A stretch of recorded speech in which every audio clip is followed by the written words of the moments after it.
আল্লাহর নবী সাল্লাল্লাহু আলাইহি সাল্লাম আমরা কিতাবে পড়ছি, নবীজির ঘরে আম্মা জান আয়েশা রাদিয়াল্লাহু তাআলা আনহা বলছেন 3 মাস লাগাতার চুলায় আগুন জ্বলে নাই। কয় মাস? কোন বিবির ঘরে 9 জন স্ত্রী একসাথে ছিলেন। রাআইনা হিলালান সুম্মা হিলালান সুম্মা হিলালান মা আওকাদাত ফি আবিয়াতি রাসূলিল্লাহ নারুন। নবীর কোন বিবির ঘরে 3 চাঁদে 3 মাসে চুলায় আগুন জ্বলে নাই। 3 মাস পর্যন্ত কোনোদিন রান্না করা খাবার নবী এবং নবীর বিবিরা খান নাই, শুধু খেজুর পানি খাইছেন। 14 দিনও পেটে পাথর বাঁধছেন, ক্ষুধার কষ্ট সয়েছেন। কেন? এটার একটা হিকমত কিতাবে লিখছে। এটার একটা কারণ এটা, আল্লাহ চাইলে বন্ধুকে 3 বেলা পূর্ণ খাবার খাওয়াইতে। এই ছেলে, হাইসো না মাঝখানে, উঠে যাও আব্বা। এই খামখেয়ালি বেটা, ওঠ বেটা এখান থেকে, কোন অপদার্থ বইসো না, সাবধান। নিষেধ করলাম আমি, কিন্তু আমি সবার সমর্থন চাই না, আমি আখিরাত চাই। আমি এখানে ভোটের জন্য আসি নাই যে সকলের সমর্থন দরকার, লাগবে না আমার। আখিরাত দরকার, আখিরাত সওয়াব দরকার, নেকি দরকার, আমারও আপনারও।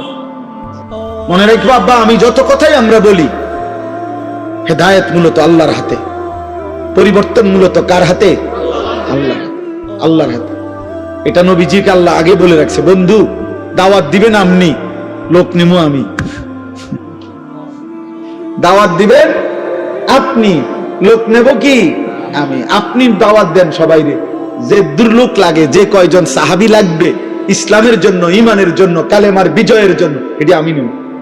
এই জন্য নবীজি আবু বকরকেও দাওয়াত দিছে, আবু জাহেলকেও দাওয়াত দিছে, ওমরকেও দাওয়াত দিছে, আবু লাহাবকেও দাওয়াত দিছে, উসমানকেও দাওয়াত দিছে, উতবাকেও দাওয়াত দিছে, আলীকেও দাওয়াত দিছে, শাইবাকেও দাওয়াত দিছে।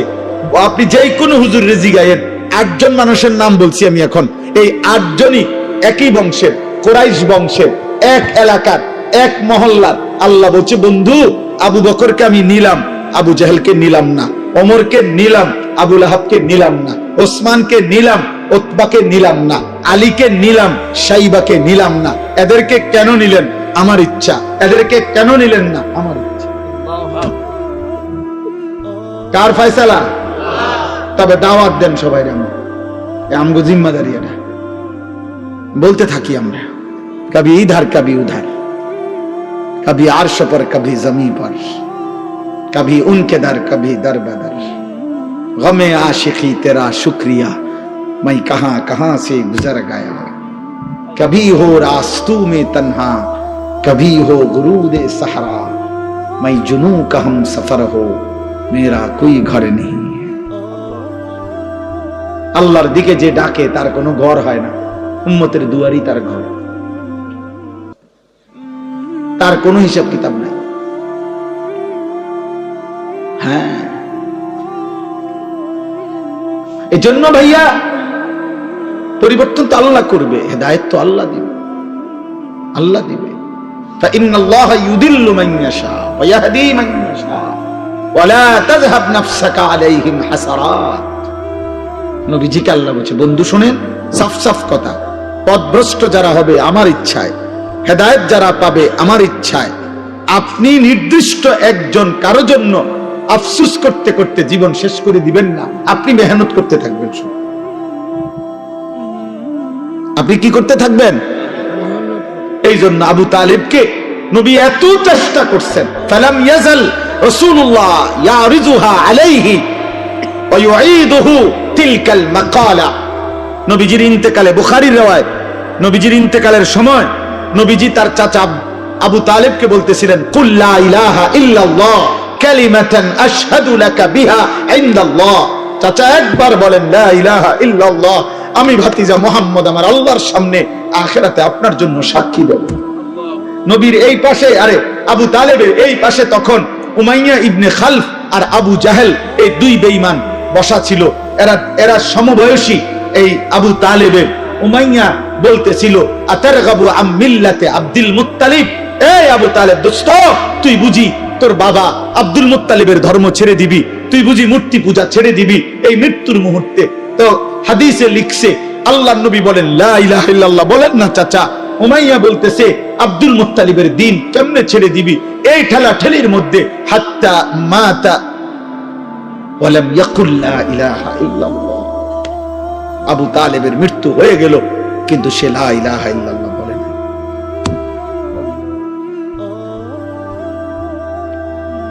এজন্য দোস্ত, ছেলের একটা ছেলেকে বলি, দোস্ত সমবয়সী জাহান্নামী বানায় বেশি, সহপাঠী সমবয়সী, সামান্য ফোলাফাইন গড়ে দেয় কম, নষ্ট করে দেয় বেশি। তোর মোবাইল নাই দোস্ত, আমারটা আছে, তোরটাতে এমবি নাই, আমারটাতে আছে। মেয়ে দরকার তোর, বান্ধবী আমি দিচ্ছি। নর্তকী দেখবি আয় আমার সাথে, মদের আড্ডা যাবি আয়, আমার কাছে টাকা আছে। জুয়ার আড্ডায় যাবি, টাকা লাগবে, আয় আমার সাথে জুয়া খেল। সমবয়সী জাহান্নামী বানায় বেশি, মুরব্বী অভিভাবক আল্লাহর পথ দেখায় বেশি। হ্যাঁ, নবী সাল্লাল্লাহু আলাইহি ওয়াসাল্লাম এই হাদিসের riwayat-এর মধ্যে আছে, নবীজি তখন বললেন, ইয়া আম লাস্তাগফিরান্না লাকা মা লাম উনহা আনকা। চাচা, তবুও আমি আল্লাহর কাছে আপনার জন্য ক্ষমা প্রার্থনা করব, যতক্ষণ না আল্লাহ আমাকে নিষেধ না করে। এবার নবী হাত তুলছেন, আল্লাহ আমার চাচা তো কালেমা ছাড়া মরে গেল, কিন্তু আমি চাচারে যে ভুলতে পারছি না, আপনি তারে মাফ করে দেন না। এর তখন আল্লাহ কোরআনের সূরা তাওবার আয়াত নাজিল করে আল্লাহ নিষেধ করছে, মা কানা লিন নাবিয়্যি ওয়াল্লাযীনা আমানু আন ইস্তাগফিরু লিল মুশরিকিন ওয়ালাউ কানু উলি কুরবা মিন বাদি মা তাবায়্যানা লাহুম আন্নাহুম মিন আসহাবিল জাহিম। কোন নবী এবং ঈমানদারের জন্য আমি আল্লাহর পক্ষ থেকে অনুমতি নাই কোন মুশরিক বেঈমান, চাই সর্বোচ্চ নিকটতম আত্মীয় হোক, তার জন্য আমার কাছে ক্ষমা প্রার্থনা করার অনুমতি নাই। আপনি নামান হাত। আর আপনি বুঝছেন না, কথা এটা বুঝছেন না, উনি কার হাত নামাইতে কইতে আপনি বুঝছেন? ইনি কে জানেন? আর ইনি আল্লাহর কি জানেন? আপনি উনার চাইতে আল্লাহর কলিজার টুকরা আর কেডা? উনারে বলছে হাত নামান। কাকে ফিরাই দিছে আল্লাহ?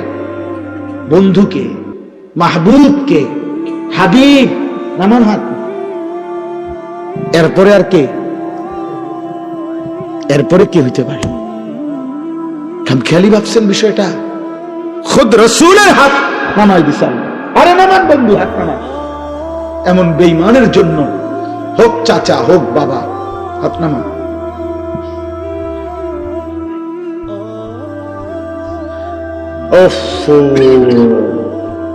কেমনে বললে বুঝবেন?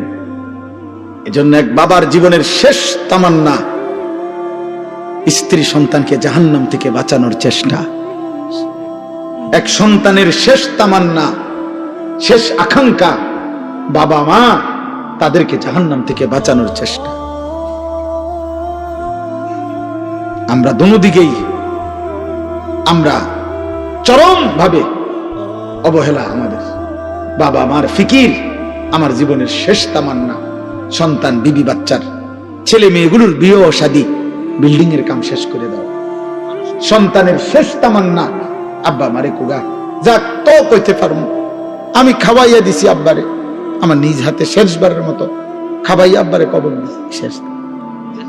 শেষ তামান্না পূরণ হয়েছে। ভাত কতটি খাওয়াই দিছে আব্বারে, ভাতের থালা, আপেল। তো আব্বা কইতে পারবো, আমি হাসতে গেলে আমার আব্বা কইতে পারবো, আমি ফুত হিসাবে আব্বারে শেষবারের মতো আঙ্গুর খাওয়াইছি। শেষ তামান্না।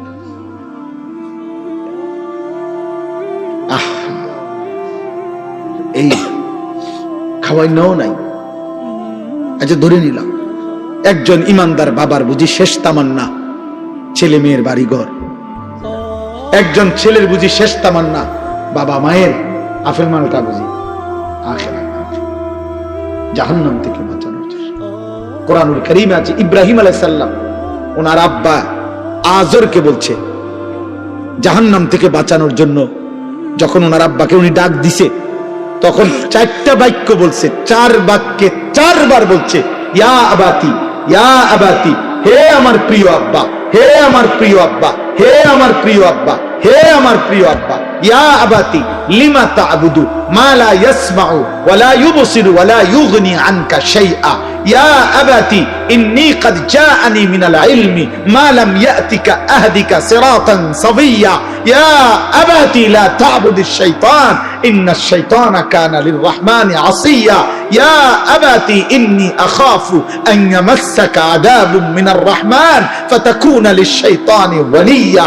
আব্বা, আপনি এই মূর্তির পূজা কইরেন না আব্বা, ওই কথা বলতে পারে না, ওই কানে শুনে না, ও কোনো উপকার করতে পারে না। হে আমার আব্বা, আমি আসমানওয়ালা আল্লাহ থেকে এমন ওহীর ইলম পেয়েছি যেটা আপনি পান নাই, আপনি আমার কথা মেনে নেন আব্বা, আমি আপনাকে সরল সঠিক জান্নাতের রাস্তা বলে দেব আব্বা। হে আমার আব্বা, আমি আপনাকে অনুরোধ করছি, আপনি শয়তানের গোলামি কইরেন না রে আব্বা, শয়তান আল্লাহর দুশমন রে বাবা।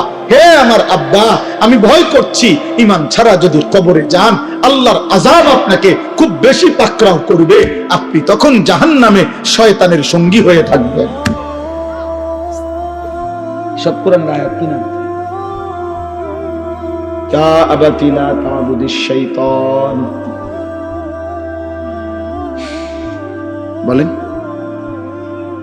এক সন্তান তার বাবাকে বাঁচাইতে জাহান্নাম কি পরিমাণ বলছে, এক কথা বারবার কইছে, ইয়া আবাতি ইয়া আবাতি ইয়া আবা, আব্বা আব্বা আব্বা, আপনি বলেন না, আপনি বলেন না, বলেন।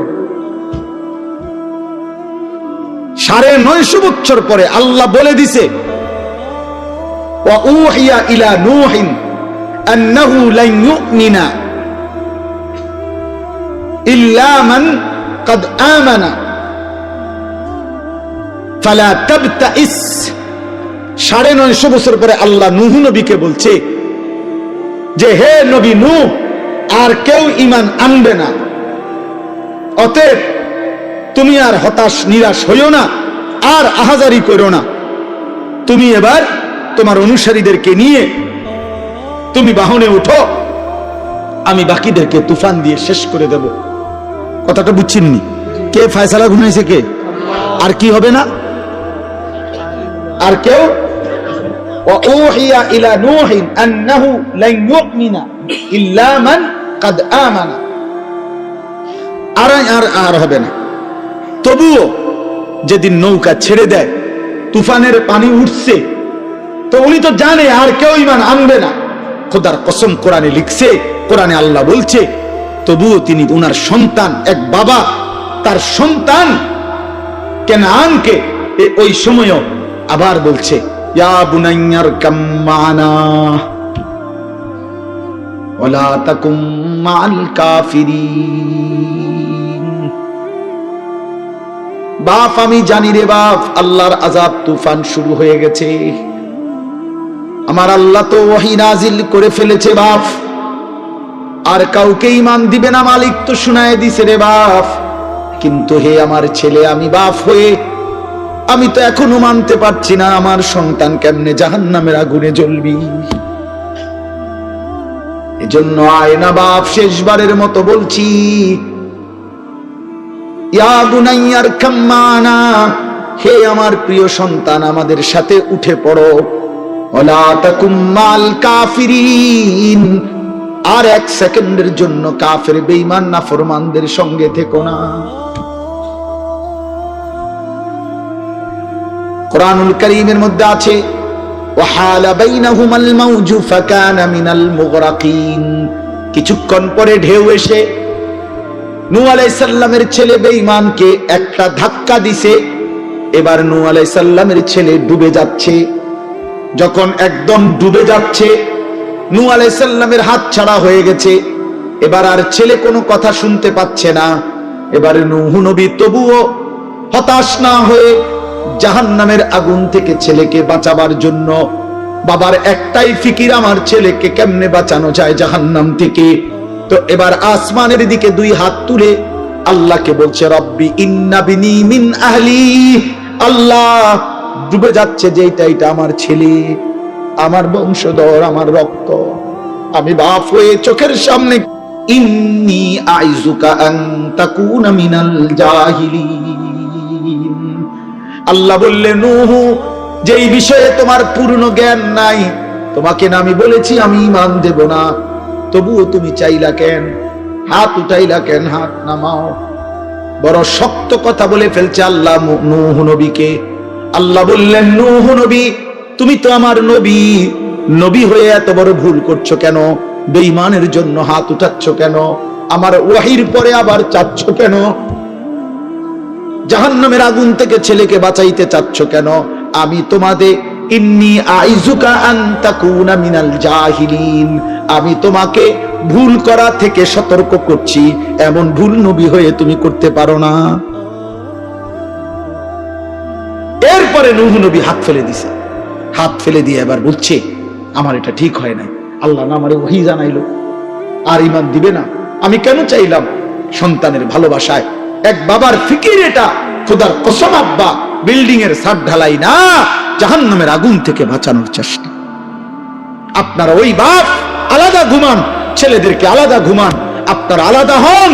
আপনারা বাবা মায়ের মুসলমান পরিবারের সম্পর্ক তো ছিল এটা, বাবার জীবনের শেষ চেষ্টা হবে ছেলেকে নামাজি বানানো।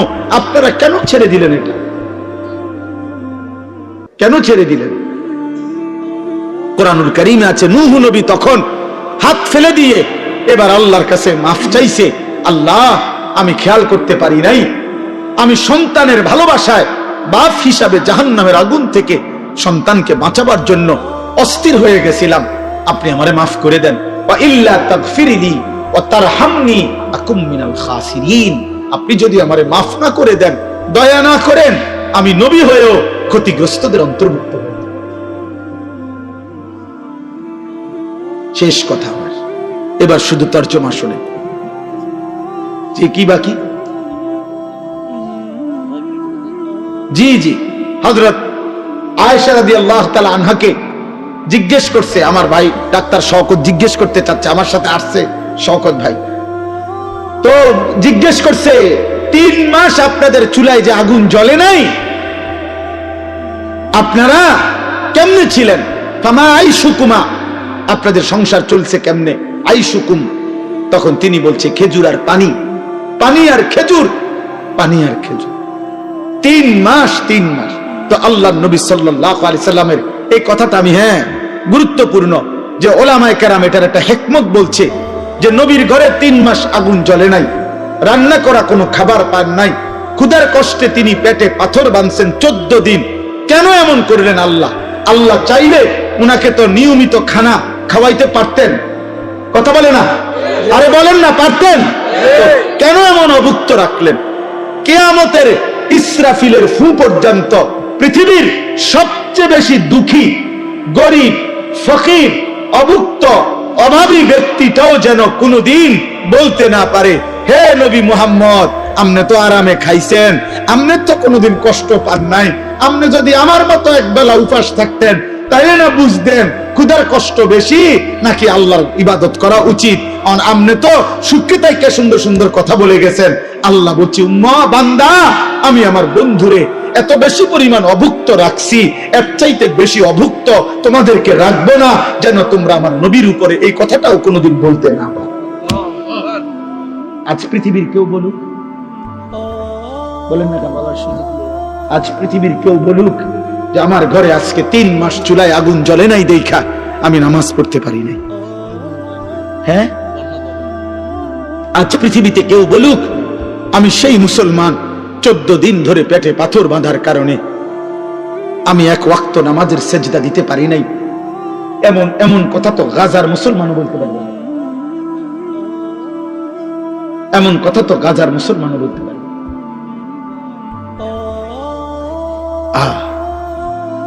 বলেন চাচা, বুঝছেন নি হিসাবটা? মাশাআল্লাহ, শওকত ভাই গুরুত্বপূর্ণ কথা মনে করাই দিছে। অর্থাৎ কেন কোন উম্মত যেন আমরা বলি না অনেক সময়, ও রাহেন সুখে থাকলে এরকম লম্বা লম্বা কথা কম যায়। হ্যাঁ, আমার মতো অভাবে পড়তেন তাই না বুঝতেন। আল্লাহ বলছেন, নবী বলবেন উম্মত আমার চাইতে বেশি অভাবী ছিল আমার কোন উম্মত বলো? আমার চাইতে বেশি অভাবী ছিল আমার কোন? এজন্য সাহাবারা, আপনারা শুনছেন না, ওনারা এই খন্দকের যুদ্ধের সময় একটা পাথর বাঁধা পেট ক্ষুধার কষ্টে নিয়ে যখন নবীজির সামনে আসছেন, ইয়া রাসূলুল্লাহ ক্ষুধার কষ্টে পেটে একটা পাথর বাঁধছি, আল্লাহর নবী তখন নিজের চাদর সরাইয়া মুখে কিছু না বলে দেখাইলেন। সাহাবীরা দেখলেন যার কাছে অভিযোগ করতে আসছেন তার পেটে 2টা পাথর। এবার তারা ফিরে চলে গেছে। উত্তর তো ওইখানেই দেখা যায়, আর মুখে কি বলবো? অতএব আজকে এই রাত গভীরে আমি আমার আয়াতটার তর্জমা এটাই শুধু বলতে চাই, আমরা যদি প্রত্যেকে এখানে এই কথাটাই বলতে গেছিলাম যে আমি আমার জায়গায় দাঁড়িয়ে, যুবক ভাই তুমি তোমার জায়গায় বসে, বয়স্ক বাবা আপনি আপনার জায়গায় বসে একটাবার 30 সেকেন্ড আপনারা বলেন, ভেবে দেখেন আমার জীবনে গুনাহ বেশি না নেকি বেশি? বলেন, সবাই বলেন। না না না ভাইবা কোন, নলে মাইক বন্ধ থাক। 30 সেকেন্ড বলো না যুবক ভাই, তোমরা বলো। 30 বছরের নিচে যাদের বয়স, তোমরা হাত উঠাও। 30-এর নিচে যাদের বয়স হাত উঠাও। হ্যাঁ কও, হাত উঠায় কও, গুনাহ বেশি না নেকি বেশি? আবার বলো না ভাই, হাত নামা। তাইলে যদি চোখ বন্ধ করি তো আখিরাত কি হবে? যদি আজ মরে যাই আখিরাত কি হবে? যদি কবরে যাই মহান আল্লাহর সামনে কি বলবো? অতএব আল্লাহ বলে, ঠিক আছে বান্দা, গুনাহ বেশি তুমি যদি বুঝে থাকো আমি তোমার সুযোগ দিতে চাই। সুবহানাল্লাহ, অনেক গুনাহ হয়ে গেছে তো শোনো, আমার সুযোগ শোনো। রাসূলুল্লাহ সাল্লাল্লাহু আলাইহি সাল্লামের কাছে মদিনায় কয়েকজন লোক আইসা বলছিলেন, মুহাম্মদ আমরা তোমার কালেমা পড়তে চাই, কিন্তু তুমি একটা বিষয় একটু জানতে চাই, সেটা হলো আমরা শুধু শিরিক করছি এটা না, আমাদের গুনাহ পাপ অনেক বেশি। আমরা জিনা করেছি কি পরিমাণ হিসাব নাই, মদ খাইছি কি পরিমাণ হিসাব নাই, চুরি করেছি কি পরিমাণ হিসাব নাই। মুহাম্মদ এত বেশি পরিমাণ গুনাহ আমরা পাপ করেছি, আমাদের আইডিয়ায় বলে তোমাদের আল্লাহ এত বেশি মাফ করবে না। তুমি আল্লাহকে একবার জিজ্ঞাসা করো যে তিনি আমাদের এত বেশি পরিমাণ রাশি রাশি পরিমাণ গুনাহ মাফ করবেন কিনা, আল্লাহকে বলতে বলো। তখন আল্লাহ বন্ধুকে জানায় দিলেন, বন্ধু আপনি বলেন, কুল ইয়া ইবাদিয়াল্লাযীনা আসরাফু আলা আনফুসিহিম, আমার বান্দারা গুনাহ করতে করতে জীবনটাকে যদি শেষ করে ফেলো, একেবারে সীমাতিরিক্ত করে ফেলো, গুনার মধ্যে যদি ডুবে যাও, যদি চোখ বন্ধ করিলে নেকির বলতে কিচ্ছু নাই, গুনাহ ছাড়া আর কিছু যদি চারিদিকে দেখতে না পাও, তবুও যদি হায়াত থাকতে যদি অনুভূতি আসে, বিবেক জাগে, আখিরাতের ভয় লাগে, জাহান্নামের ভয় লাগে, কবরের ভয় লাগে, তো তুমি আর কোনো দিকে যাইও না। লা তাকনাতু মির রাহমাতিল্লাহ, আমার রহমত থেকে নিরাশ হইও না বান্দা। রাত গভীরে কিংবা দিনের আলোতে যখনই মনে পড়বে আমাকে, যখনই ভুল বুঝবে তুমি একবার চোখ বন্ধ করে এক ফোঁটা চোখের পানি ফেলে গুনাহ ছেড়ে দেওয়ার নিয়তে আর করবা না ওয়াদা দিয়ে, লজ্জিত আর অনুতপ্ত হয়ে আমি আল্লাহর কাছে তওবার নিয়তে একটাবার চিৎকার দিবা, আমার একবার ডাক দিবা আর বলবা, মাওলা আমি মাফ চাইছি, আমারে মাফ করে দিবেন। ইন্নাল্লাহা ইয়াগফিরুয যুনুবা জামিআ, আমি আল্লাহ রাশি রাশি গুনাহ একবারে মাফ করে দেব। সুবহানাল্লাহ, যা মাফ। ইন্নাহু হুয়াল গফুরুর রহিম, কেন মাফ করব না? আমি না গফুর? আমি তো ভীষণ ক্ষমাশীল, আমি তো খুব বেশি দয়াবান। আল্লাহ বলেন আমি মাফও করব, দয়াও করব। তুমি আমার কাছে আইসো বান্দা, কার কাছে? আল্লাহর কাছে। তাইলে ওয়া আনিবু ইলা রাব্বিকুম ওয়া আসলিমু লাহু, এই যে এর পরের আয়াত, আল্লাহ বলেন তোমরা সমস্ত গুনাহ নিয়ে তওবা করে আমার কাছে ফিরে আসো, এবং আমি আল্লাহর কথার এখন থেকে গুনাহ ছেড়ে দিয়ে আমার নতুন করে আমার কথার আনুগত্য করো, আমি আল্লাহ মাফ করে দেব। এই জন্য নিয়ম হলো তওবা মানে পিছনের গুনাহ ছেড়ে দেওয়া, নতুন করে আল্লাহর দিকে ফিরে আসা। ওয়া আসলিমু লাহু, নতুন করে যার যখনই বুঝ আসে এখন থেকে আমল আবার শুরু করে দেওয়া। আল্লাহ বলেন মিন ক্বাবলি আন ইয়াতিয়াকুমুল আযাবু, আযাব আসবার আগে আগেই আনুগত্য শুরু করে দাও, আমার কাছে ফিরে চলে আসো। কেন? আযাব আসলে সুম্মা লা তুনসারুন, আর তোমাকে সাহায্য করা হবে না। আযাব কি? আযাব হলো নাফরমানের মৃত্যু।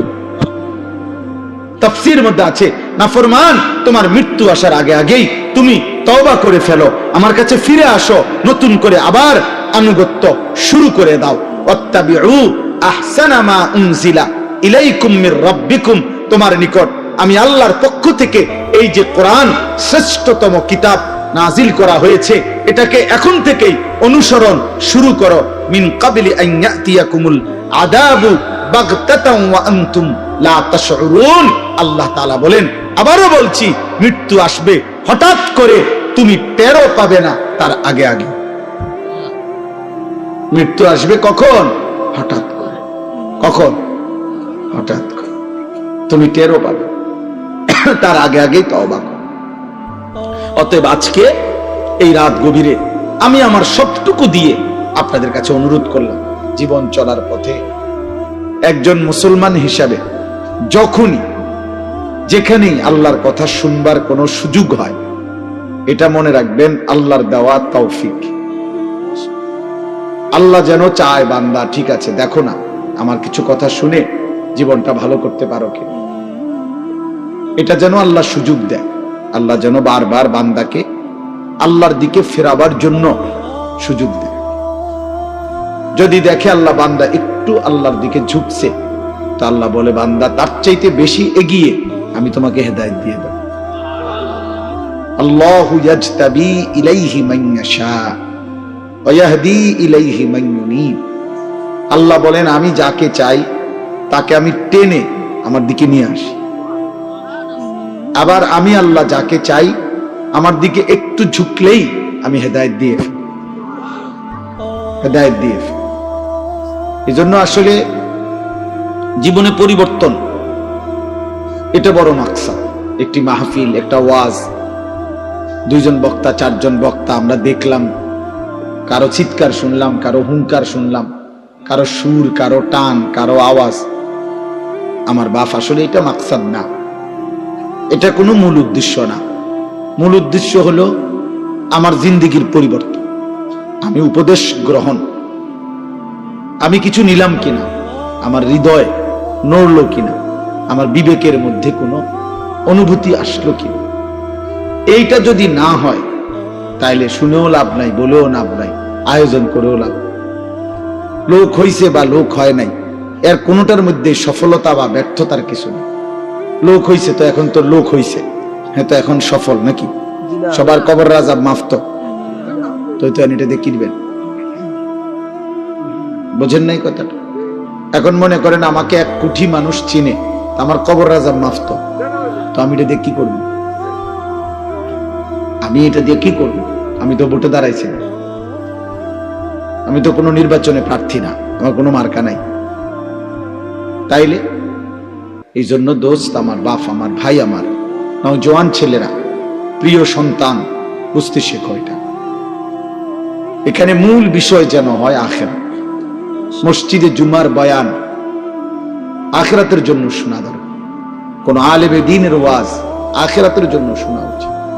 আল্লাহ তাআলা কোরআনুল কারীমের মধ্যে এটা বলছেন, বারবার বলছেন, বারবার, লাআল্লাকুম তাযাক্কারুন। কেন আয়াত নাজিল করছি, কেন স্পষ্ট করে সব বলতেছি? যেন তোমরা উপদেশ গ্রহণ করতে পারো। লাআল্লাকুম তাতাফাক্কারুন, যেন তোমরা ভাবতে পারো। লাআল্লাহুম ইয়াত্তাকুন, যেন আমার বান্দারা আমি আল্লাহকে ভয় করতে পারে। লাআল্লাকুম তাত্তাকুন, যেন তোমরা মুত্তাকি হইতে পারো। ফাতাবিরু ইয়া উলিল আবসার, আল্লাহ বলেন, হে চোখওয়ালা বান্দা তুমি ভাবো। ফাতাবিরু ইয়া উলিল আলবাব, হে বুদ্ধি বিবেকওয়ালা বান্দা কিছু তো ভাবো, যা করছো তা ঠিক। আজ এই মুহূর্তে একবার ফিকির করো বান্দা, ঠিক এখান থেকে যদি তুমি আল্লাহর সাক্ষাৎ পাও, আখিরাত, তো এখন যে অবস্থায় আছো হিসাব দিতে পারবা তো? নিজের জিন্দেগি বুঝাই দিতে পারবা তো? এই ভাবনা আসা, এই অনুভূতি। আল্লাহ তাআলা বলেন কোরআনুল কারীমের মধ্যে, আমি মূসা নবীর ঘটনা, ঈসা নবীর ঘটনা, নূহ আলাইহিস সালামের ঘটনা, লূত আলাইহিস সালামের ঘটনা, ফেরাউন নমরুদের ঘটনা, কারুন, হামান, সাদ্দাদের ঘটনা, এগুলো আমি কেন বললাম? নাফরমান ব্যক্তি, নাফরমান জাতি, অনুগত বান্দা, অনুগত জাতি, কেন বললাম এদের ঘটনা? যেন তোমাদের অবসর টাইম কাটে না, যেন তোমাদের জন্য আড্ডার বিনোদনের গল্পের খোরাক হয় না। ইবরাতুল লিউলিল আলবাব, লাকাদ কানা ফি কাসাসিহিম, আল্লাহ বলেন ঘটনাগুলো বলেছি এজন্য যেন বুদ্ধিমান বিবেকবানরা এখান থেকে উপদেশ গ্রহণ করতে পারে। অনুগতের পরিণতি কি ছিল, অবাধ্যের পরিণতি কি হল, আল্লাহর গোলামি করলে পুরস্কার কি মিলল পিছনে, আল্লাহর নাফরমানি করলে শাস্তি কি মিলল। আল্লাহ বলেন আমি চেয়েছি এটা ইবরত, ইবরত চেয়েছি। ফাকসুসিল কাসাসা লাআল্লাহুম ইয়াতাফাক্কারুন। আল্লাহ বলেন হে নবী, আমি যে ঘটনাবলীগুলো বলেছি আপনার কাছে সেগুলো আপনি আমার বান্দাদেরকে শুনান, যেন তারা ভাবতে পারে, ফিকির করে। ফিকির করে। তিন জিনিস একজন মুমিনের জন্য নিয়মিত জরুরি। যেই কোনো বুদ্ধিমান বিবেকবান সুস্থ বিবেকবোধ সম্পন্ন ইমানদার মুসলমানের তিনটা কাজ জরুরি। এক নাম্বার, দাঁড়িয়ে বসে শুয়ে সব অবস্থায় আল্লাহকে স্মরণ করা, আল্লাহকে কখনোই ভুলে না যাও। দুই নাম্বার, কায়নাতের যেই কোনো দিকে তাকিয়ে আল্লাহকে নিয়ে ভাবা, ফিকির করা। তিন নাম্বার, বেশি বেশি দুনিয়া আখেরাতের সব বিষয়ে আল্লাহর কাছে দোয়া করা। জিকির, ফিকির, দোয়া, কন্ত কি? এই তিন জিনিস।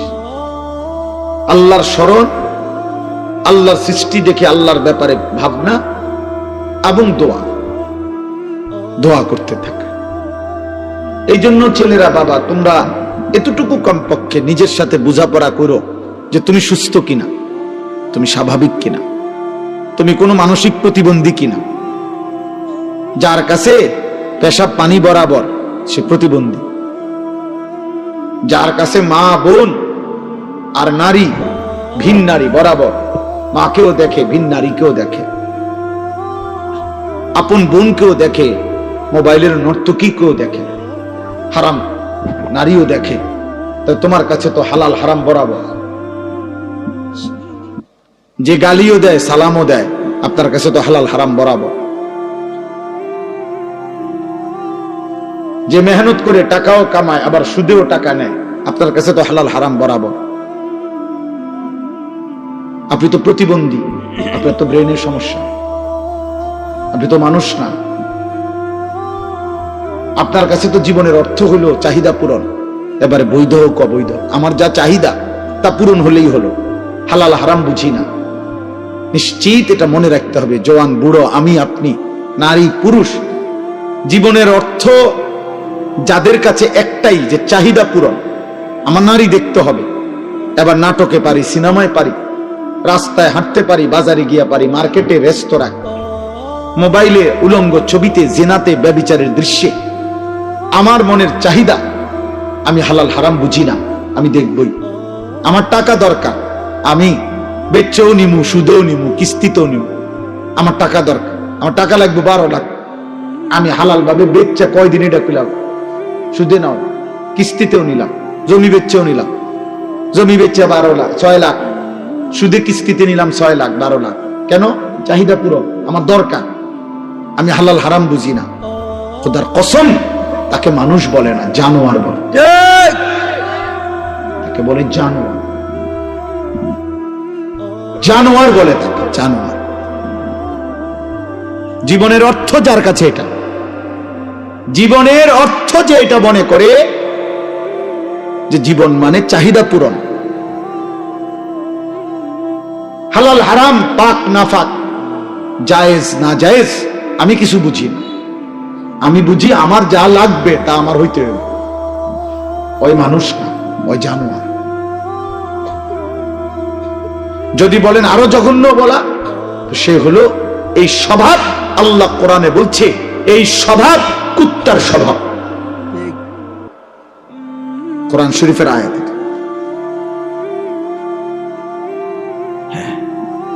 যে জীবনে কোনো হালাল হারামের অনুভূতি নাই, পার্থক্য জ্ঞান যার মধ্যে নাই, মাকেও দেখে ভিন নারীকেও দেখে,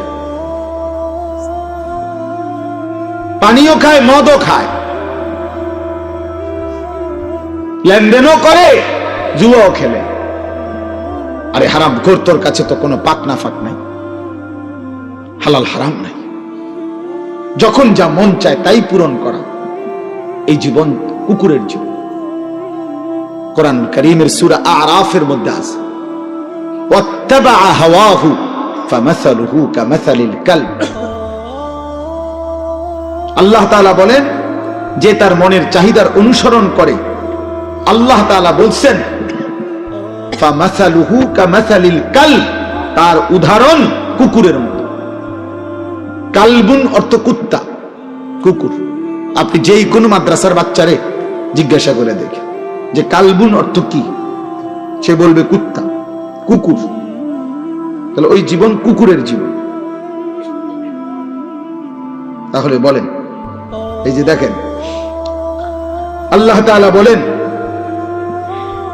যে মানুষটা শয়তানের অনুসারী, কামাসালিশ শাইতানি ইয ক্বালা লিল ইনসানি কফুর, যখন শয়তান তাকে যখনই বলে আল্লাহর নাফরমানি কর, ফালাম্মা কাফারা, ওই নাফরমান শয়তানের অনুসরণ করে যখনই নাফরমানি করে ফেলে, করলেই ক্বালা ইন্নী বারীউম মিনকা, শয়তান সাথে সাথে সরে গিয়ে বলে যা, আমি তোর থেকে পবিত্র, আমি চেয়েছি তোরে জাহান্নামে দিতে, চার সিটার আমি তোর লাগে নাই। কি আজীব কথা। ফালাম্মা কাফারা, শয়তানের সর্বোচ্চ চেষ্টা করা, চুরি করো, জিনা করো, ব্যভিচার করো, নারী দেখো, ছবি দেখো, নাচ দেখো, মদ খাও, জুয়া খেলো, সুদ খাও, ঘুষ নাও, কিস্তি নাও, বাটপারি করো, সিটারি করো, মহিলা বেপর্দা হও, বেহায়া হও, রাস্তায় শরীর দেখাও, যৌবন দেখাও। যখনই গুনাহ করে সাথে সাথে শয়তান ইনস্ট্যান্ট সরে যায়, সরে গিয়া বলে ইন্নী বারীউম মিনকা, সর, আমি তোর থেকে পবিত্র, ইন্নী আখাফুল্লাহ রাব্বাল আলামিন, এখনই তোর উপরে আযাব আসতে পারে, আমি আল্লাহকে ভয় করি, আমি সরে গেলাম। শয়তান কয়, শয়তান। ফাকানা আকিবাতুহুমা আন্নাহুমা ফিন্নার খালিদাইন ফিহা, আল্লাহ বলে কিন্তু শুনে রাখো, আমি আল্লাহ শয়তান এবং তার শয়তানের অনুসারী উভয়ের পরিণতি জাহান্নাম, অনন্তকালের জন্য। আল্লাহ আমাকে হেফাজত করে। দোস্ত আমার, বন্ধু আমার, ভাই আমার, আমি ফিকিরে চাই ব্যক্তিগতভাবে আপনাদের কি হয়, এর চাইতে কম মানুষের সামনে আমি ওয়াজ করছি, মনে আছে কি কারো? কাজেই জনপ্রিয়তার কোনো কিছু আসে যায় না। আমি কোনো ভোটে দাঁড়াইতাম না যে এখন মাশাআল্লাহ যেহেতু লোক বাড়ছে বা দাঁড়াই এলাই, না দাঁড়াইতাম, বইয়ে রয়েছি, দাঁড়াই আওয়াজ করা সম্ভব না, এতক্ষণ খাড়াইয়া থাকুন কঠিন। আমি এখানে কম মানুষের সামনেও কথা বলেছি, আমার মনে আছে। অতএব বিষয়টা এখানে কি নয়, জনপ্রিয়তা মাকসাদ নয়, লোক বেশি হয়েছে কম হয়েছে এটা কোনো বিষয়। ফিকির চাই আব্বা, নওজোয়ান প্রিয় ছেলে, তুমি তোমার জায়গায় দাঁড়াইয়া শুধু তুমি তোমাকে নিয়ে, এই পৃথিবীর কাউকে নিয়ে ভাইবো না, ঠিক আছে বাবা, বাদ দাও, সবাইরে বাদ দাও, শুধু তোমার জীবন নিয়ে তুমি 1 মিনিট 30 সেকেন্ড চোখ বন্ধ করে ঘুমের আগে একবার হলো ভাইবো, সারাদিনে যারা 1 ওয়াক্ত নামাজ পড়ো নাই, প্রিয় ভাই, এটা কি কোনো মুসলমানের জন্য সাজলো কিনা? আমার আব্বা, আমি অনুরোধ করলাম,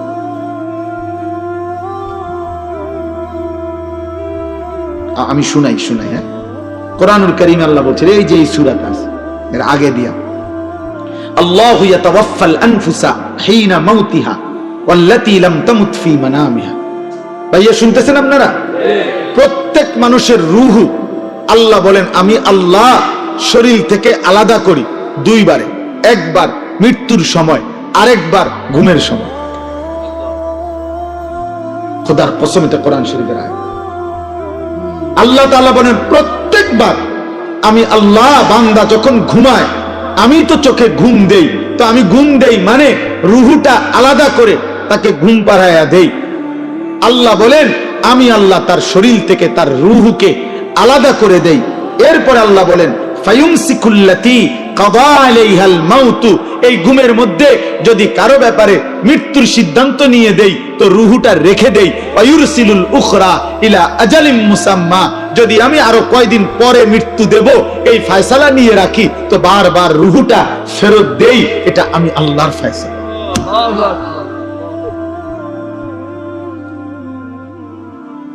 দোস্ত আমার, বন্ধু আমার, এক ওয়াক্ত নামাজ তোমরা যারা পড়লা না, এরপরে যারা ঘুমায় যাবা এখন গিয়া রাতে, এই ঘুম যদি আর না ভাঙে,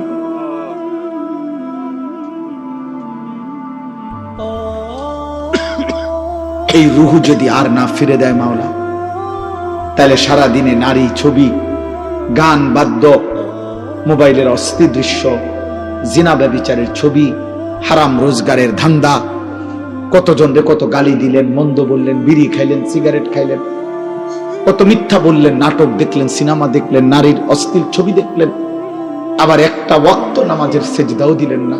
এমন নিকৃষ্ট মৃত্যু, আখিরাত কি হবে?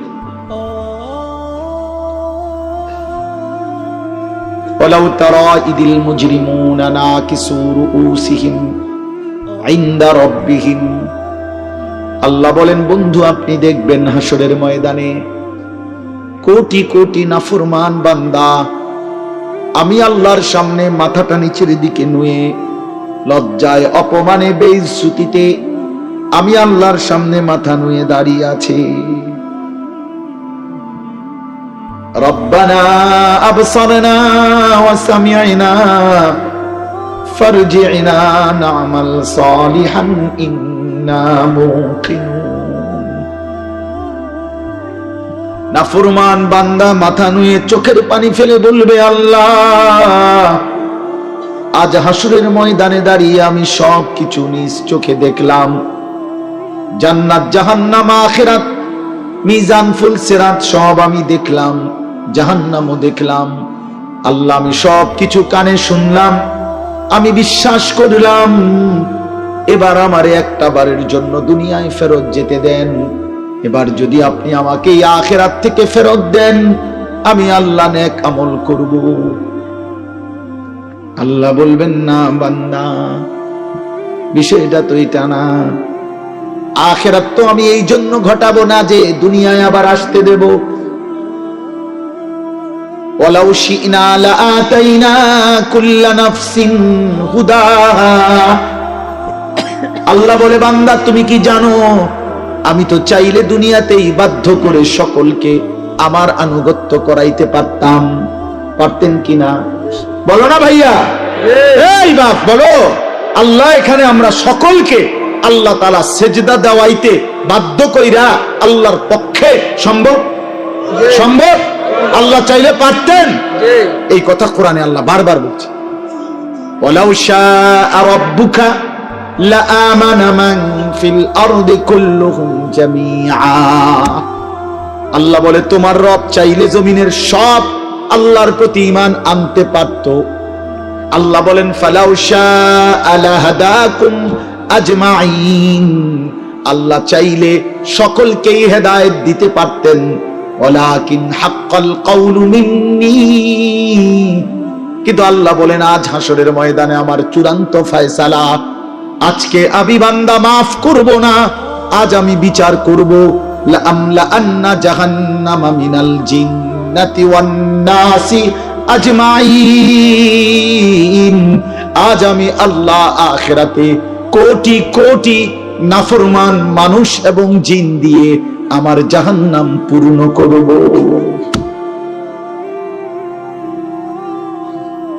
আজ আমি ছাড়ব না বান্দা, আজ হাসরের ময়দান মাফ করব না, আজ বিচার করব। বিচার আজকে জাহান্নাম পূর্ণ করব, জাহান্নাম পূর্ণ করব।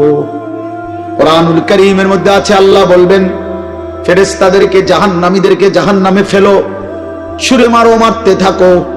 কিছুক্ষণ পরে, অনেকক্ষণ পরে আল্লাহ বলবেন হালিম তালাতি, জাহান্নাম কি আল্লাহ ডাক দিয়ে বলবেন জাহান্নাম তোমার জায়গা পুড়ছে কিনা? জাহান্নাম বলবে ওয়া তাকুলু হাল মিন মাজিদ, আল্লাহ আরো অনেক জায়গা খালি, আরো নাফরমান দেন। আরো লাগবে, আরো লাগবে, আরো লাগবে। ইয়াউমা তুকাল্লাবু ওয়ুজুহুহুম ফিন্নার।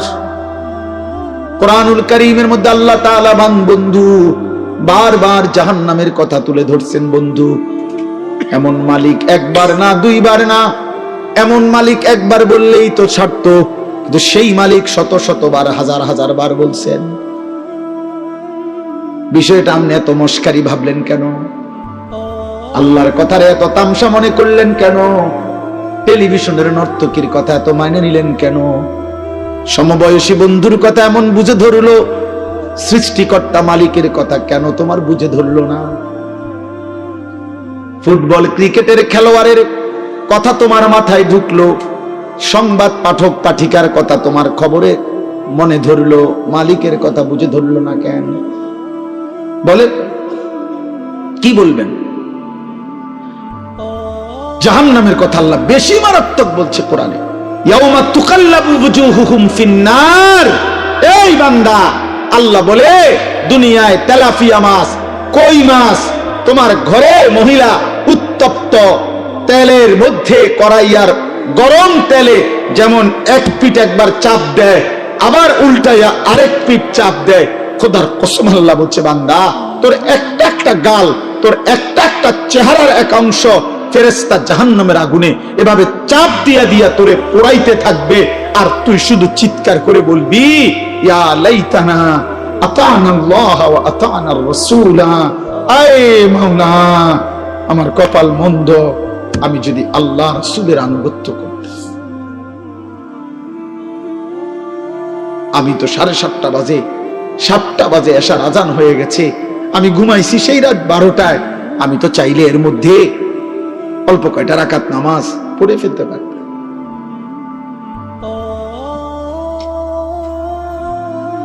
আমি তো জোহরের সময় দুপুরবেলা সজাগই ছিলাম। আমি তো খানার জন্য দোকান বন্ধই করছিলাম। আমার অফিস, আমার কর্ম তো ছুটি দিছিল আমারে। আমি তো ইচ্ছা করলে নামাজটা পড়তে পারতাম, আমি তো পারতাম। হায়, আমি কি করলাম? ইয়া লাইতানা আতানাল্লাহ ওয়া আতানার রাসূলা তালফাহু ওয়ুজুহুহুম ফিন্নার ওয়া হুম ফিহা কালিহুন। আল্লাহ বলে, বান্দা জাহান্নামের আগুনে তোমার চেহারা পুরাইতে পুরাইতে একেবারে বিভৎস কালো কুৎসিত হয়ে যাবে তোমার চেহারা। জাহান্নামী এত চিৎকার করবে, আল্লাহ বলবে, আলাম তাকুন আয়াতি তুতলা আলাইকুম ফাকুনতুম বিহা তুকাদ্দিবুন। তুমি বলো না বান্দা, আমার আয়াত, আমার কথা, আমার কোরআন কি তোমার সামনে পড়া হয় নাই? তুমি তো বারবার মিথ্যা মনে করেছিলে। সেদিন কি মনে নাই আমি কতবার শোনাইছিলাম? একটা বছরে 52 সপ্তাহ জুমার নামাজের ইমাম সাহেব তোমারে কি কম বেশি কিছু কথা বলে নাই? তোমার গ্রামে কতবার ওয়াজ হইছে, মাহফিল হয়েছে, কত বক্তা তোমারে কত হাজারি চিৎকার করে কি বলে নাই? কেউ কি তোমারে আখিরাতের কথা শোনায় নাই? কি বলবেন? ওয়ালিল্লাযীনা কাফারু বিরাব্বিহিম আযাবু জাহান্নাম। আল্লাহ বলেন, নাফরমান বেঈমানের জন্য জাহান্নামের আযাব। ইযা উলকু ফিহা সামিউ লাহা শাহীকাও ওয়া হিয়া তাফুর। আল্লাহ বলে, জাহান্নামীকে যখন জাহান্নামে ফেলতে যাবে ফেরেশতা, জাহান্নামী শুনতে পাবে জাহান্নামের আগুন যেন টকবক করে উতরাইতেছে। জাহান্নামের এনে লিখছে, তাকাদু তামাইয়াজু মিনাল গাইজ। জাহান্নামী দেখবে জাহান্নামের আগুন যেন রাগে গোসায় ফাইটা ফাইটা যাইতেছে। নবীজি বলছে, উম্মত, জাহান্নামের আগুনের গরম এত তীব্রতা হবে, ইয়াহতিমু বাদুহা বাদান, আগুন আরেক আগুনকে, জাহান্নামের আগুন বাকি আগুনকে গিল্লা গিল্লা খাইয়া ফেলবে। এক আগুন আরেক আগুনকে গিলা ফেলবে, গিলা। ধোঁয়ার মধ্যে ধোঁয়া ঢোকে, কুয়াশার মধ্যে কুয়াশা ঢোকে, দেখছেন না? কুয়াশা যখন আসে দেখবেন গাড়ির দিয়া তাকাইলে যে কুয়াশার ভিতরে যেন কুয়াশা ঢুকতেছে, মেঘের ভিতরে মেঘ ঢুকতেছে। আল্লাহ নবী বলেন আগুন যেন আগুনের গিল্লা ফেলতেছে, এমন হবে জাহান্নামের আগুন। বন্ধু আমার, ভাই আমার, এত খামখেয়ালি ভাবলেন কেন? আল্লাহর বিষয়টাকে এত খামখেয়ালি মনে করলেন কেন? কেন নামাজ পড়েন না? নওজোয়ান, কিসের উপরে ভিত্তি করে এত কম বয়সে এত গাদ্দার হয়ে গেল কেন? মুসলমানের বাচ্চা 16 বছর বয়সে এত বড় বেয়াদব হলি কেন?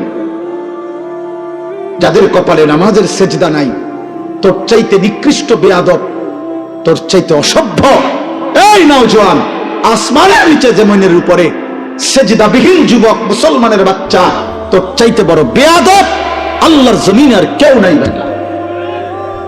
তুই নিকৃষ্ট বেয়াদব বেটা। আমি বললাম বেটা, তুই আমার বিরুদ্ধে স্লোগান দিস,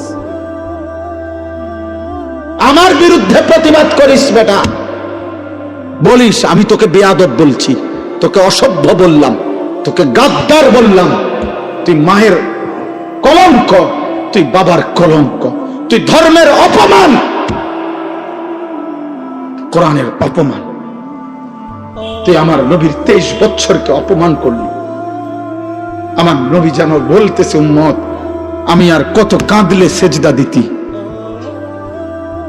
আমার নবী বলবে উম্মত, আমি আর কত রক্ত ঝরাইল, আমার কথা তোমার মনে পড়তো, তুমি শোনো নাই আমি কি পরিমাণ রক্ত ঝরাইছি।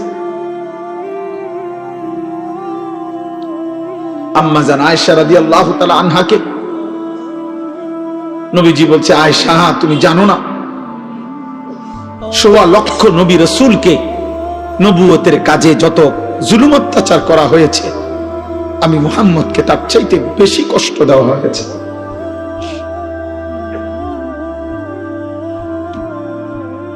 লাকাদ উযিতু ফিল্লাহ মা উযিয়া আহাদুন, আমাকে যে পরিমাণ কষ্ট দেওয়া হয়েছে আয়েশা, কোন নবীকে এত কষ্ট কেউ দেয় না।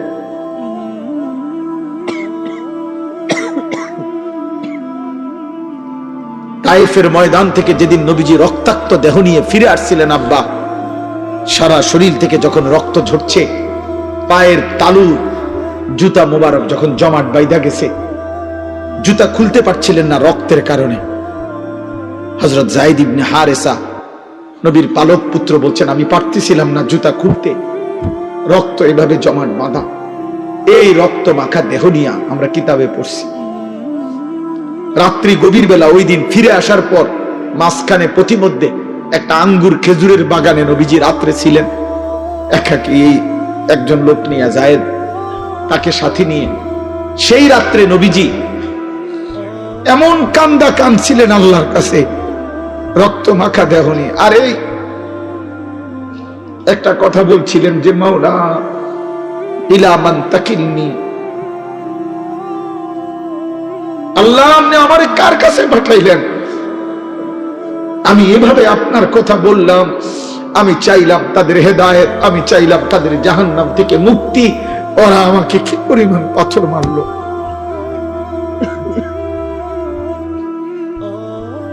আপনি আমারে কার কাছে পাঠাইলেন? এ কেমন মানুষের কাছে পাঠাইলেন আমারে? এরা আমাকে এইভাবে মারলো। তখন নবীজি একটা কথা শুধু বলছে কাঁদতে কাঁদতে সেই রাত্রে, যে আল্লাহ এই সমস্ত রক্তের প্রতি আমার কোনো অভিযোগ নাই, আমার উম্মতের প্রতি আমার কোনো অভিযোগ নাই, শুধু আমি একটা জিনিস চাই মাওলা, যদি আপনি বলেন যে আপনি আমার উপরে রাগ করেন নাই, ফালা উবালি, তাহলে আমি আর কোনো কিছুর পরোয়া করি না। আপনি শুধু বলেন আপনি খুশি আছেন কিনা, আমি আরো রক্ত দেব মাওলা, আমি আরো ক্ষুধার কষ্ট সইব, আমি আরো রাত ভর চোখের পানি ফেলে কাঁদবো আমার উম্মতের জন্য, বিনিময়ে আমি আমার আপনার সন্তুষ্টি চাই মাওলা। আপনি হলেই আমার সব হবে, আপনি না হলে আমার কিছুই হবে না। এজন্য দোস্ত, নারী দেখে কি কি মজা পাইলা, উলঙ্গ ছবি দেখে কি কি মজা পাইলা, মদের আড্ডায় কি সুখ পাইলা, জুয়ার আড্ডায় কি সুখ পাই না, জিনার ব্যভিচার আর অসৎ নারীর হারাম সম্পর্কে কি মজা পাই না। নবী সাল্লাল্লাহু আলাইহি ওয়াসাল্লামের হাদিস শুনেন, আল্লাহর নবী বলেন, মান জানা ওয়া শারিবাল খামরা নাযা আল্লাহু বিনহুল ঈমান কামা ইয়াখলাউল ইনসানু আল কামিসা মিন রাসিহি। নবীজি বলেন, যে জিনা করে এবং মদ পান করে, জিনা যে নারীর সাথে হারাম সম্পর্ক করে, নেশা করে, খোদার কসম নবী বলছে আল্লাহ তার কলিজা থেকে, দিল থেকে আল্লাহ তাআলা তার ঈমান এভাবে বের করে ফেলে, মানুষ যেমন গায়ের থেকে জামা খুলে ফেলে। কি বুঝছেন? বিশুদ্ধ হাদিস। আমি ব্যক্তিগতভাবে ফালতু কথা বলি না।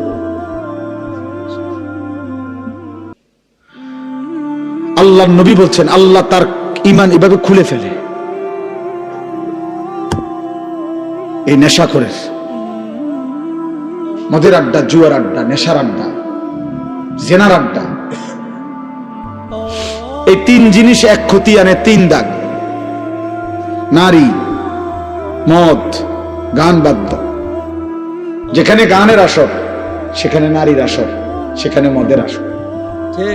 যেখানে মদের আসর সেখানে নারীও আছে, গানও আছে। যেখানে নারী আছে সেখানে মদও আছে, গানও আছে। এটা এক ক্ষতি আনে, তিন দাগ নাকি হুজুর? একসাথে। এজন্য যে যুবক গানে আসক্ত, ওই নারীতে আসক্ত, ও নেশায়। এই হারামখোর চরিত্র আপনি বাবা জানেন না, আপনি বাবা জানেন না। পরে জিজ্ঞাসা করেন, তুই আল্লাহকে সাক্ষী রেখা, তুই যদি আমার হালাল ফুত হয়ে থাকস, তো তুই রাত 12টার পরে সকাল পর্যন্ত মোবাইলে কি দেখস? আপনি জিজ্ঞান, আপনি আপনার ফুতের জিগান, তুই যদি আমার হালাল সন্তান হয়ে থাকস, তো তুই কর। আমরা বুঝি না? আপনাদের ছেলেদের চেহারা আপনারা দেখেন, এগুলো আপনাদের সন্তান, আপনাদের ভাতিজা, আপনাদের ভাগিনা, আপনাদের নাতি। যে কয়জন বয়স্ক বাবা আছেন আপনারা বলেন, টিস্যু নেই? জি বলেন, আপনারা বলেন। ওরে বলেন না, ওর চুল এমন কেন? ও মুসলমানের বাচ্চা না? তোর একটাবার জিজ্ঞাসা করেন যে আব্বা, তোর দাদার চুল, বাবার চুল, তোর গ্রামের হুজুরের চুল, তোর মসজিদের ইমাম সাহেবের চুল, তোর নবীর চুল, তোর নবীর সাহাবাদের চুল, তোর জামানার আউলিয়া, পিছনের জামানার আউলিয়া, পৃথিবীর কোন ইমানদার মুমিনের চুল, কারোর সাথে তোর চুলের মিল নাই। তুই কোন ধরনের মুসলমান? ওরে জিজ্ঞাসা করে। আপনি কি একবারও জিজ্ঞাইতেন? আপনার কি বিবেকে নাই এটা? আমার বড় ভাই এই চান্দিনা আল আমিন কামিল মাদ্রাসার যিনি প্রিন্সিপাল, আলহাজ হযরত মাওলানা মাহবুবুর রহমান আশরাফি, তো আমার আপন বড় ভাই। বড় ভাই আমার ছাত্র জীবনে আমার মনে আছে একবার 3 বার চুল কাটাইছে আমার। মানে শুধু সামনে পিছনের চুল 19-20 হয়েছে, সামান্য একটু। আবার যা, আবার আইসি ভাই, চুল কাটাইছি তো, আবার এমনি এমনি হাত দিয়ে দিয়ে চাইয়া কইছে না এখন একটু একটু লাগে, সামান্য হয়েছে না, আবার যা। 3 বারের পরে ভাই বলছে হ এখন হইছে, এখন যা গোসল কর।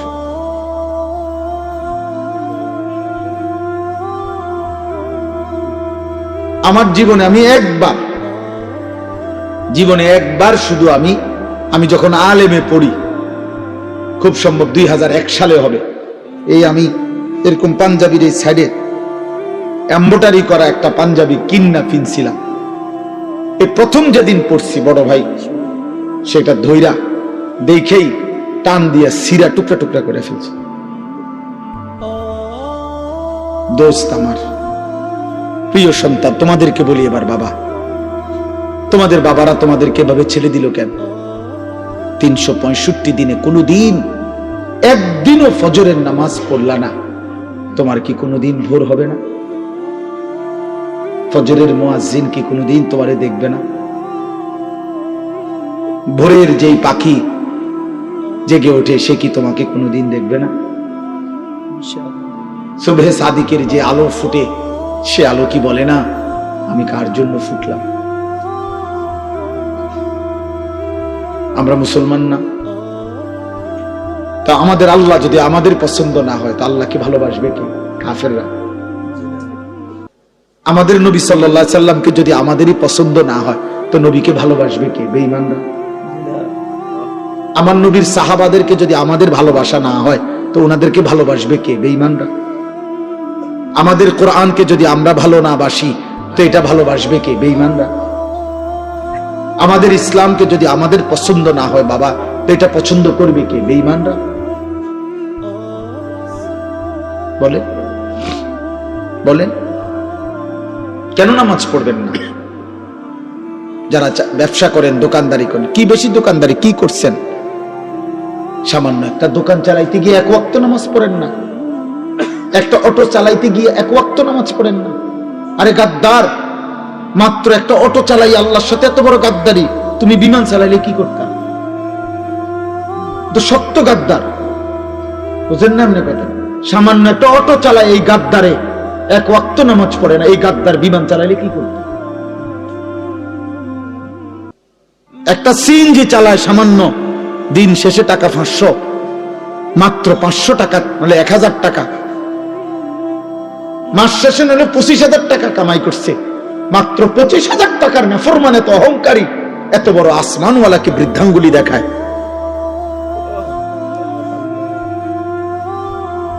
এই জন্য ইমাম গাজালি রাহমাতুল্লাহ বলছে, এই পৃথিবীতে সবচেয়ে অহংকারী নাফরমান কে? যে দুনিয়াতে একে তো মিসকিন ফকির, আবার আল্লাহর নাফরমান, সে বড় অহংকারী। ফকির মুতাকাব্বির, বুঝছেন না হিসাবটা? একে তো কি অভাবী, অথচ তবু আল্লাহকে কি দেয় না? সেজদা দেয় না। এ ধনাঢ্য ব্যক্তির চাইতে বড় গাদ্দার। হয়তো ভুলে গেছে 100 কোটি টাকা পাইয়া, তোমার সমস্যা কি? হয়তো 1000 কোটি টাকা পাইয়া আল্লাহকে ভুলে গেছে, ও তো 10টা বাড়ির মালিক হইয়া আল্লাহকে ভুলে গেছে, ও তো 10টা মেল ফ্যাক্টরির মালিক হয়ে আল্লাহকে ভুলে গেছে। তুমি না ফরমান ভুললা কেমনে? তুমি তো দিন আইনা দিন খাও, তবুও কি আল্লাহরে মনে করো না কেন তুমি? অথচ নবী সাল্লাল্লাহু আলাইহি সাল্লাম কতটা খুশখবরি দিছিলেন যে আমার উম্মতের ফকির ইমানদার আমার উম্মতের ধনী ইমানদারের 500 বছর আগে জান্নাতে চলে যাবে। সুবহানাল্লাহ। নবীজি বলছেন, আল্লাহুম্মা আহয়িনি মিসকিনান, আল্লাহ আমারে দরিদ্রদের মাঝে বাঁচায় রাখেন, ওয়া আমিতনি মিসকিনান, আমারে দরিদ্রদের মাঝে মৃত্যু দেন, ওয়াহশুরনি ফি জুমরাতিল মাসাকিন, আখিরাতে আমারে আমার দরিদ্র ইমানদার উম্মতের সাথে দাঁড় করায় দেন। আল্লাহু আকবার। নবী তো অভাবীকে বলে নাই। প্রিয় কিশোর, প্রিয় যুবক, আমার জীবনের একটা স্বপ্ন আপনাদের কাছে, আমার আর এই 2টা মিনিট কথা, আমার জিন্দিগির একটা স্বপ্ন। আমি আজকে 10 বছর, 2016 সাল থেকে 2025 সাল, 10 বছর আমার একটা মাদ্রাসা, কুমিল্লা ক্যান্টনমেন্ট ময়নামতি সাহেবের বাজার, এইখানে আমার মাদ্রাসাটা। আলহামদুলিল্লাহ, মাদ্রাসায় 500 জন, 494 জন ছাত্র আছে, এখন 34 জন শিক্ষক কর্মচারী আছে। হেদায়েতুন নাহু পর্যন্ত আমাদের কওমি মাদ্রাসার জামাত আছে, নুরানি, নাজেরা, হিফজখানা আছে। আমি এই 10 বছরে সব সময় আমার, বিশেষ করে আজকে 3-4 বছরে আমার হৃদয়ের একটা বড় স্বপ্ন ছিল যে আমি বাচ্চাদের এই যে মাদ্রাসাটা চলতেছে, এটা তো চলতেছে, সাথে পৃথক আরেকটা মাদ্রাসা করতে চাই, যেই মাদ্রাসাটার উদ্দেশ্য হলো যে সারা বাংলাদেশের স্কুল, কলেজ, ইউনিভার্সিটিতে যত কিশোর যুবক মুসলিম পড়ে, ওদের যার যখন সময় হয়, যেটুকু সময়, ওই সময় সে আসবে আমাদের এখানে, কিছু সময় নিয়ে প্রয়োজন পরিমাণ কিছু দ্বীনি বিষয় শিখবে। ওযু, নামাজ, সূরা, কেরাত, দোয়া, কালাম, রুকু, সেজদা, হোক একটা, হোক 2টা, হোক 1 ঘন্টা, হোক 10 ঘন্টা, যার যখন সুযোগ হয়। এবং অন্যান্য বয়সীও, একেবারে যেই কোনো উচ্চ শিক্ষিত, নিম্ন শিক্ষিত, কুলি, দিন মজুর, ঠেলাওয়ালা, প্রত্যেকেই যেন আসতে পারে, শিখতে পারে। আমি এরকম একটা পৃথক মাদ্রাসা, আলাদা শিক্ষক কর্মচারী রেখে, ওইখানেই আলাদা ভবন, আলাদা ব্যবস্থাপনায় করতে চাচ্ছি। আমার স্লোগান হলো, যে আসবে যখন দিন শিখবে তখন, যার সময় যতক্ষণ দিন শিখবে ততক্ষণ, যে যতক্ষণ পড়ে এতটুকুই। এই আশায় আমি একটা বড় জায়গা কিনছি, ওইখানে 118 শতক জায়গা, একসাথে প্রায় 2.5 কোটি টাকার উপরে জায়গাটার দাম। এই জায়গা আপনার কিনছি এই আশায় যে যেন আমি আপনার একটা পৃথক বড় মাদ্রাসা করতে পারি। এই মাদ্রাসার জন্য আপনাদের কাছে আমি দোয়া চাই।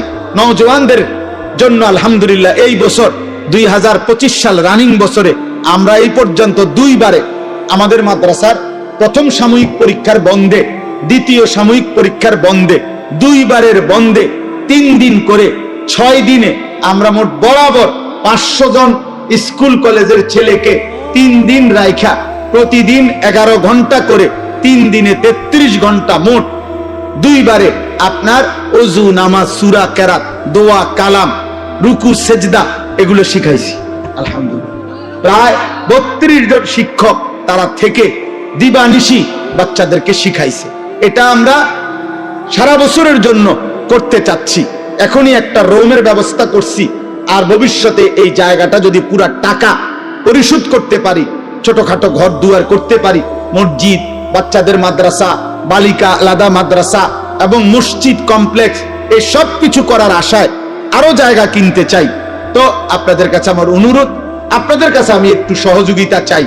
সহযোগিতাটা হলো 2টা সুযোগ। একটা হলো 1 মুসল্লা পরিমাণ নামাজের জায়গা, 1 মুসল্লা পরিমাণ মাটির দাম আপনার 4200 টাকা।